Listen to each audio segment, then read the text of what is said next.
Kelly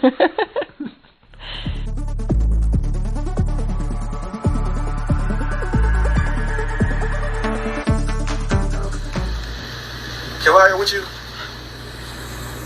What? ACP, did you see this?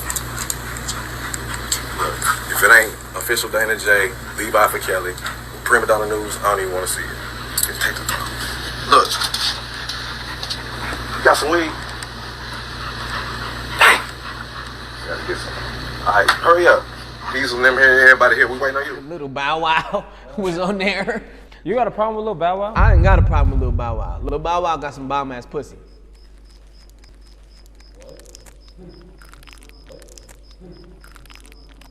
I think just about everybody knows that Orlando Brown is kind of like a king of media manipulation.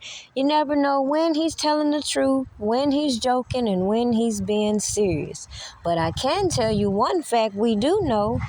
Majority of these Disney stars have come out screwed up. So I just can't fathom all these people that take their kids to this wicked ass industry that expose them to so much, sit around and play dumb when it comes to certain topics. Clearly in the industry, they like to corrupt the minds of these youths, and then they like to discredit the manhood of these men. So when I see certain stories hit mainstream media, you have to stop and ask yourself, what's really going on?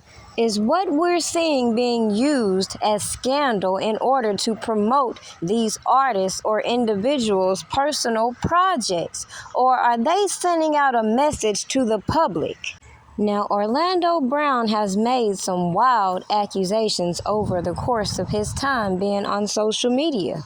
But if you dig into the backstory of everything that's going on, just my personal opinion, I believe this young man has been traumatized and then chewed up and spit out of the industry. Therefore, the attempts that he makes to revise his career on these platforms are just that.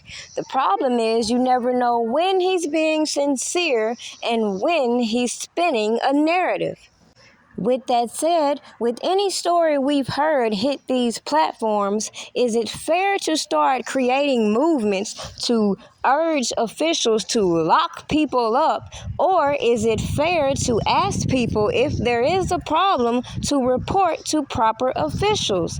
Kind of like we see with this whole Me Too movement and all these women being encouraged to come out here and tell their stories publicly. And we, the taxpayers, are supposed to sit back quiet as they then want to hide their identity and be some Jane Does in the legal process, when how does that make sense if they come out publicly? So the moral to this video for the people who own the slow bus, let me tell you, I think it's very crazy for people to push their children off into an industry unsupervised, especially when there's a whole lot of rumors and allegations swarming around so many. The problem is, why is it certain individuals get a pass? Meanwhile, when we hear stories coming from these individuals who have been attached to other powerful men, they don't get that same energy a person like Robert Kelly got. Instead, they were hounded by the press to incriminate themselves, and when that didn't work, then we're gonna use all these janky ass people to shape the narrative in the public eye.